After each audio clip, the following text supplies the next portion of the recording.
Welcome to Mental Health Matters, a podcast of KU Leuven Healthy. With this podcast, we will share inspiring stories to keep young researchers in a good mental shape.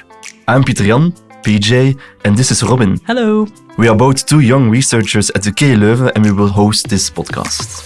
In each episode, we will talk with a PhD student or a postdoc of the KU Leuven about their health and well-being. Through the different episodes, we will try to find answers on different questions like: how do you stay confident and resilient in a highly competitive world? How do you deal with stress, isolation, or anxiety? How do you create a good work-life balance? And how do you stay motivated during your research process?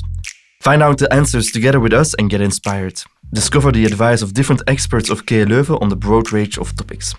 And at the end of each episode, Robyn and I try out an exercise or some advice under guidance of our guests. So let's discover new habits to stay healthy and in a good mental shape.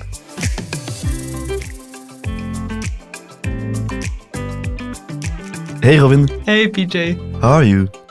Good, but I do have to say I'm a little bit nervous because it's actually the first episode of the podcast Mental Health Matters, and although I've listened to quite a few podcasts, I have never actually hosted one.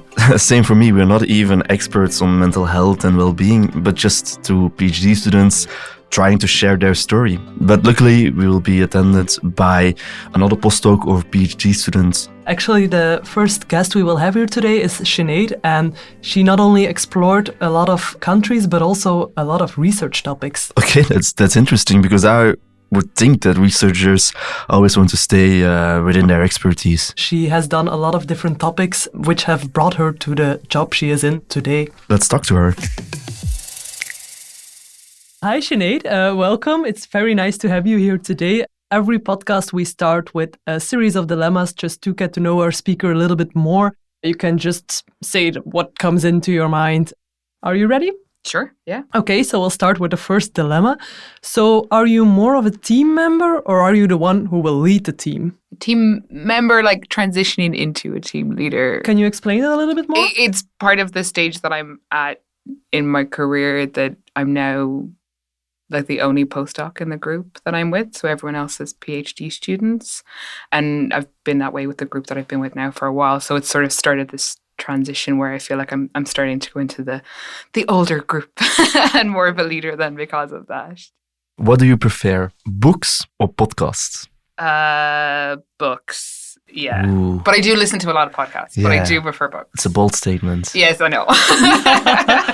And why would you prefer reading? To me, it's very much become something that I use outside of work as a pleasure, and I really enjoy getting into a story and just being immersed into it. And I feel like I'm more able to do that with a book than I am with a podcast. But I tend to listen to a lot of podcasts when I'm doing something, like I'm either driving or I'm in the gym, or it's something that's on kind of as an addition, whereas I actually sit down and read a book and only read a book. And relatedly, because you say you also listen to podcasts, are you more of a listener or the one who will speak more in a conversation? I try to listen more than I speak. I think it varies a lot depending on who you're with. Certainly when I'm with newer people, I try to listen more. Probably when I'm with family and friends, I probably speak a bit more than I should. Yeah, first of all, the podcast listeners know that Robyn and I are very Flemish speaking English. They will notice that you have a different accent than us. So I'm Irish. Irish, okay. I spent a lot of time around people from North America though, so it's probably rubbed off a little bit. I'm originally from the west of Ireland, but I spent a long time in Dublin before I left, so it was basically home before I went. And now I'm slowly moving east. It seems to be. I went from Cardiff to Cambridge to Brussels. And what did bring you to Brussels? Work. Work was Cardiff and Cambridge, and then work and a partner brought me to Brussels. And I managed to get a job in KU Leuven, which I was very grateful for, very happy to get. So, yeah. And at the KU Leuven, you are a postdoc. Yes, yeah. I'm with the Laboratory of Neuroimmunology, and I specifically work on multiple sclerosis. So the lab that I'm with does a lot of biomarkers and then genetic work as well. But I got employed to work a little bit more on the long-term progression when someone gets diagnosed with multiple sclerosis, and then to follow them for a long period of time to see what happens. So today we are talking about staying open to new opportunities and seeing experiences as chances to learn. And how does that relate to you? I am not working in the area that I did my education in. So I started out in psychology and then I did a PhD in health psychology. But while I was doing my PhD, I did an awful lot of additional training and then teaching and lecturing in statistics, which meant that when I got my first job, it was in epidemiology, and it was for a population study. And I've worked in it ever since then. I went from that first job into psychiatry. It was a psychiatry group, though, that was looking at a particular form of dementia called dementia with Lewy bodies. Mm-hmm. Then I came to my role here with the multiple sclerosis. So you actually had quite a road trip coming to this specific topic. Yeah. And during the preparation of this podcast, you also mentioned that you sometimes struggled with imposter feelings. Can you explain that a little bit more? I think everyone has it a little bit, but then I very much have days where it's very obvious that my background is different to what I'm currently working at the moment. There's a certain level of sort of biomedical information that I just don't have because that's not what my education was in. That's not what my training was in. So it happens every now and again where there's just something I just don't know because of that. It took a while to sort of realize that, it's not a personal fault on yourself because you don't know it. It just happens to be part of your journey and how you ended up where you are. There are avenues to be able to learn. What happened for me, a big thing was I sort of had to have a mental shift that my jobs are training opportunities.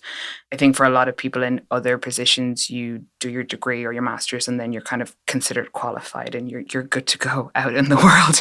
That's not the case for me, or I very much want to believe that that's not the case for me. So every sort of new job is a new opportunity. I've gotten to work on different types of diseases with different groups in different biomedical and medical fields. And it's remembering that those are great opportunities to have, and it doesn't reflect on your ability to be able to do your job just because there's one day where you feel like an imposter, you feel like you can't do it. That's that. Yeah, I think it's really strong also the way you say that it's a learning process and it happens from time to time that you have these feelings. But I can imagine that's not the case with everyone because sometimes it's easier said than done to cope with these feelings. Absolutely. So how exactly did you came to this mindset of it happens, and how do you tackle these imposter feelings? For me, I found a good thing is to sort of remember that it's just one aspect of the job. There are other aspects that I'm more than capable of doing. So if it's a particularly rough day, I will just go and find a task that I know I'm good at doing and I'll do that and then come back to the other one later on. I've been very lucky that I've always had really supportive bosses and PIs. I know that's not the case for everyone, but I've always felt like there was someone I could go to ask the question. And I was always pretty upfront when I was being employed as well. I would say, look, that's not my area. That's not my job. I'm very good at these other bits. And as long as they feel okay with me coming for questions and recognizing that, that I found super, super helpful as well. There was always a conversation that needed to happen at some stage, be like, this is the world that I'm coming from, and I know I'm coming into a slightly different one as well. And as long as everyone's aware of that and knows about it, it's been super helpful. Yeah, it's very interesting that you say that you shift your focus to other stuff you know you're good at, but sometimes when I do that, I feel like I'm just delaying the work I need to do. A little bit of procrastination. And then procrastination. And then I feel even worse than before because I know I have to do this big thing and then I fear about it because I believe I'm not good enough. Do you experience that as well? Or how do you make sure you don't just procrastinate it? For me, it's always the case of breaking it down. So you'll be given a big task to do, whether it's to run a particular experiment or something. You'll be like, okay, well, I'm not familiar with this biomarker. I'm not sure how this is going to be done, but I know once I get the data, I know I'm going to know how to deal with that data to do. Trying to break it down as much as you can and recognize different components of, okay, this first part, I have to go and get help with this one. I just have to go and ask some questions. Once I get to a particular stage in it, okay, I know I can do it from there. I know I can carry on. It's actually good advice. Like breaking the goal down in several sub-goals and just take the first step. Right, yeah. The first step is always the scariest one, absolutely. But if you sit and think of it as a whole, it just becomes way too daunting and too big to face. sometimes like feeling like an imposter also comes with comparison. Like, for example, you compare yourself with other PhD students, and then it's maybe not enough to say, I'm going to do this later, but how would you cope with these feelings of comparison towards being an imposter? I'm maybe a bit too comfortable with it at this stage. So because the last 2 jobs that I've been in, which have been my 2 longest ones, I've very much been the odd one out just because of my background was different to everyone else that I was working with. So I almost expect it at this stage. But it's, I think, part of the beauty of the group as a whole. Like, everyone brings an element and everyone brings a part, and you can't expect one person to know everything and to have it all. And I think with that, it's important to remember that for myself, is that I can't be expected to know everything. It's impossible. I think it's one of the reasons why there's this really big push on, or there's this even bigger push on for networking and groups coming together to work together, because there's something that someone else will be better at than I will be. And we should definitely ask them to do it rather than me or someone else too. I'm also a team guy. I mean, working together creates so much more than getting your own expertise all by yourself. Yeah. But that's not always how academic world is organized. So how do you feel? Because you say I was the odd one out. Yeah. Did the other ones in your group accepted your qualities, your other sides, the things you know that they maybe not know, or your new perspectives? Were they open to that, or? But I think it sort of comes from a top-down situation as well. Like, I've always had really supportive bosses, and they were always really clear on what people's roles and tasks were going to be. And they would explain, well, Sinéad is coming from a slightly different background, but her role is X, Y, and Z, and you have the expertise then in A, B, and C. And that's always incredibly helpful. I think it can be good as well when you have someone who sort of steers you in a direction of, well, we'll go to this person and ask that person for help. They'll definitely be able to help you along the way in doing that too. So what's the best culture you should create on the workplace to push away the imposters in every PhD and postdoc? I think it's that openness of staying open to, you might hear someone's coming from a different background, but that doesn't mean they're not able to do a task just as well. I think what is interesting is that you'll hear people describe what they're doing in maybe a short, brief way, because nobody wants to launch into a big long spiel of what they're doing. But then when you break it down, you'll find out, oh, that person is actually running a similar type of code that I am. Even though it sounds like they're doing something completely and totally different, you may be using the same technique when you actually break it down and look at it. I think staying open to that and recognizing that, no, this person isn't doing something completely and totally different. There could be a similarity here, for sure. Yeah, and I also really like the aspect of having a supportive environment, like a good PI or a boss who often says you're doing a good job, but I can imagine not every PhD student has this. Yeah. No, I've been incredibly lucky. It's very, very nice. And you need positive reinforcement. It's a very basic thing. It's really nice to get. It feels great when you get it. And then I think once you get the positive reinforcement as well, it helps with recognizing those moments of where you're not doing potentially as well, but you feel like you're able to go to that person and ask for help, or go to someone else within the group to ask for help as well. That if it's a supportive environment, you feel like you're able to do that as well.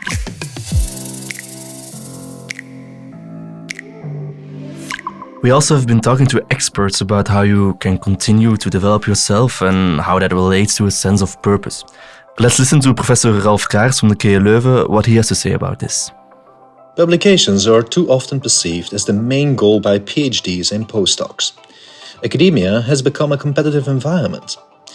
PhDs want to have their work published because publications are deemed essential to get a PhD title. Postdocs want publications too, because universities may refer to these to select candidates for a professor position. However, publications should remain a side effect of the job. You should do the work because you want to understand the topic, and you want to self-actualize and grow your analytical skills. Doing research is like driving a car. Self-actualization is the fuel. Publications are the exhaust. It's unhealthy to drive on fumes, and it won't take you very far before breaking it down. You should celebrate days of great self-actualization, not manuscript acceptations. The latter turns us into appreciation junkies, always looking for the next shot of something that isn't making us better, just making us feel better.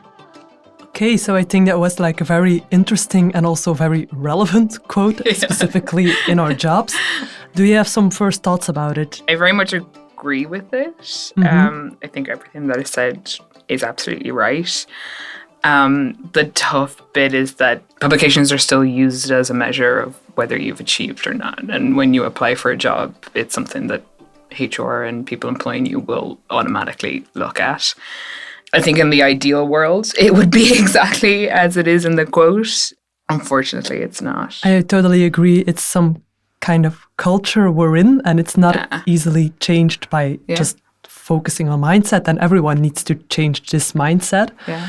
But I really think also, because in the last part, Professor says that it's not about living like an acceptance junkie from the one shot or acceptance till the other, because we all notice in academia, the acceptances are rather rare in the long project we're in. Yeah. So if you just have to live for these acceptances, then it's a tough and maybe sometimes a kind of lonely or solitary job, because often we know that rejections are part of it, and living towards celebrations, maybe the process itself can be already, something interesting to, worth celebrating. I think it's important to celebrate those moments when you get them, because they can be really hard to get. I think it's important about not just celebrating the moments when you get a publication either. It's about celebrating the moments where you get a grant or someone has achieved their PhD. Like, I think opening up those celebrations a bit more could be super helpful with that. I was first a bit shocked about the statement of do not celebrate the acceptance of your article, because for me, okay, you have to accept the process, but it's the ending, it's the closure part of the whole process in research. And in our research group, it's something we do celebrate, because mine's the same.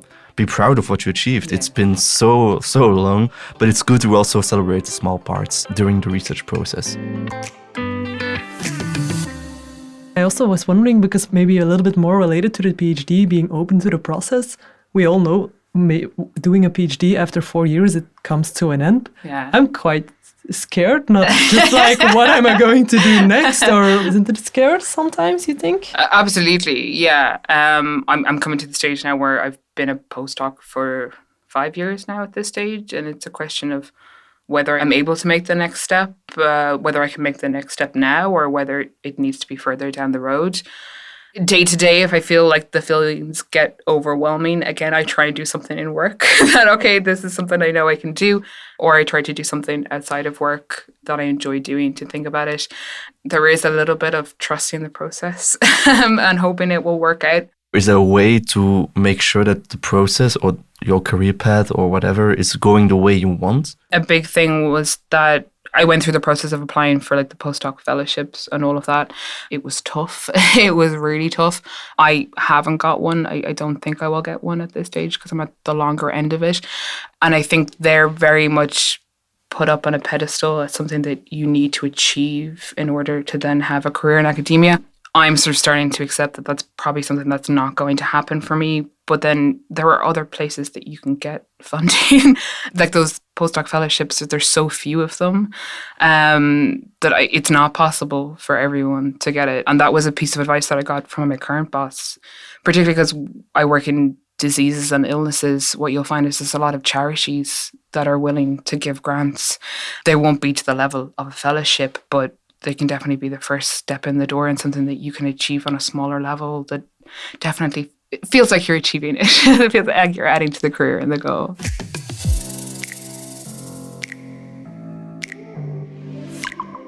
Would you consider a completely different career path after your PhD, Robyn? I don't know. I think I'm also a person who takes it step by step, or at least I try to do that. Like I said before, I'm also quite scared about what's going to be after my PhD. But then when I have these feelings, I try to think like, okay, but this is something I don't necessarily need to panic about now because I'm still in the PhD. So I try to finish this. But of course, with these postdoc applications and stuff like that, these are things you need to start thinking about before finishing your PhD, which also makes it like a little bit of overlapping.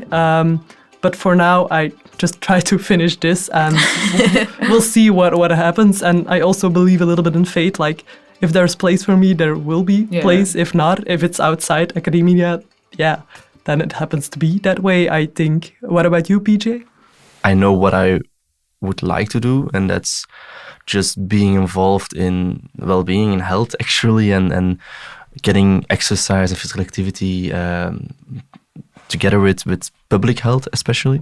If I can continue in a postdoc in that kind of field, would be awesome. Yeah. But I'm also already accepting, or maybe, that it doesn't have to be the academic world, but it can also be governmental level, policy level, because I think there's also some work to do there, because now we see the academic side, but I think the translation to... I think there's more of an openness Yeah. starting as well to recognize that PhD students and then postdocs have a role to play on those worlds as well, which is really nice to see. I've had a couple of friends like recently sort of leave academia. When I was doing my PhD, it was very much the thing that you didn't do.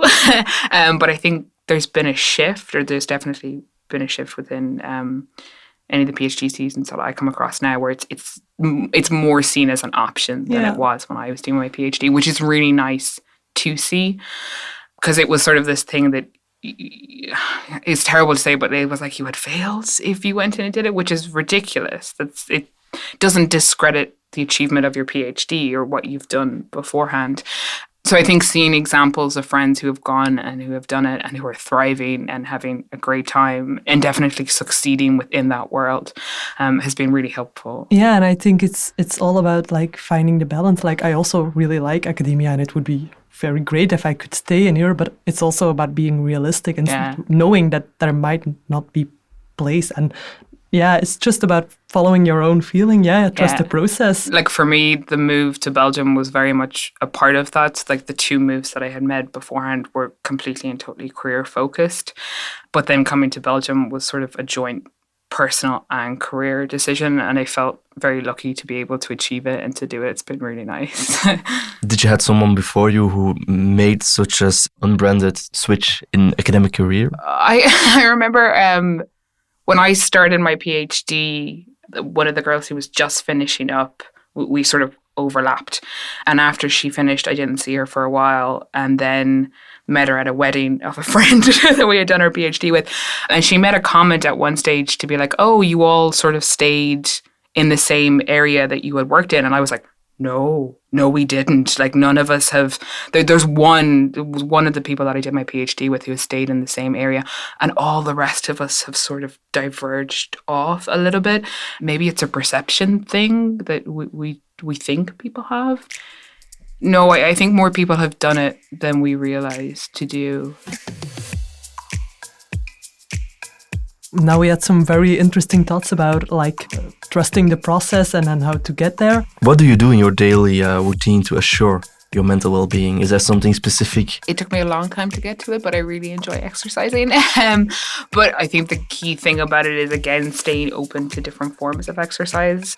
A lot of people assume if they're exercising, they have to go for like a 5-kilometer run, or they have to go to the gym and do a pile of weights, but it can just be a yoga lesson, or it can be Pilates, or go for a swim. I think the key thing is that it's whatever works for you, and that may not be the stereotypical thing that everybody else does. I really like this answer, because for me it's the same. I do some physical activity in the morning. It's just to get a sweat on and clear my mind so I can start fresh with my day and not like with sleepy eyes, for example, reading the first emails. I have never actually tried out yoga, so I'm not sure how to start with that. Or do you have some specific tips, tricks, exercises I can try out? Something we can do right now. Right now. Okay. I know there are some things called chair yoga. Like I remember looking them up when I was going to be on like a long flight of ways that you can move, and it's mainly like twists that you do. Is it like, something you can do in your office chair also then? Yeah. Go ahead, you can try this. I'm not an expert in this, it's definitely not, but like the big thing that you always do is like you take a deep breath in, and then you like raise your hands up over your head, and then you'll take your right arm over to your left hip, and then sort of twist around to do. And then you should feel like a really good stretch on your right side to do.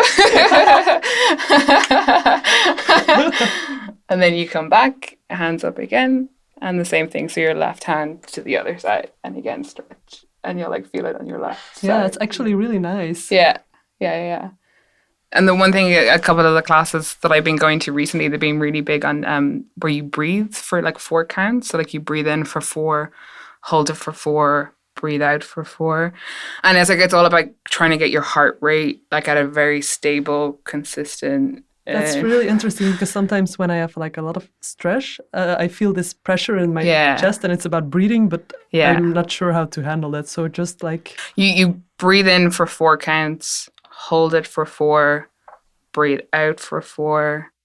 But it's very much about repeating it until you get your heart rate to a stage. But it's also the practice of it. So like when I started doing it, I think it was the breathing out. I couldn't breathe out for 4 counts. I always found that I ran out of breath by the end of it or halfway through.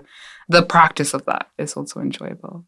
Thank you very much for your advice and conversation with us about your not that typical career path. It has been very insightful for us, at least. Yeah, and specifically also the exercises. I'm going to try this out or try it more often, specifically with the breathing. Yeah. Thank you very much for being here today. Amazing. Thank you. Thank you for listening to the first episode of Mental Health Matters. We hope you got inspired by these stories on how to keep young researchers in a good mental shape. Our guest in the next episode is Giovanna.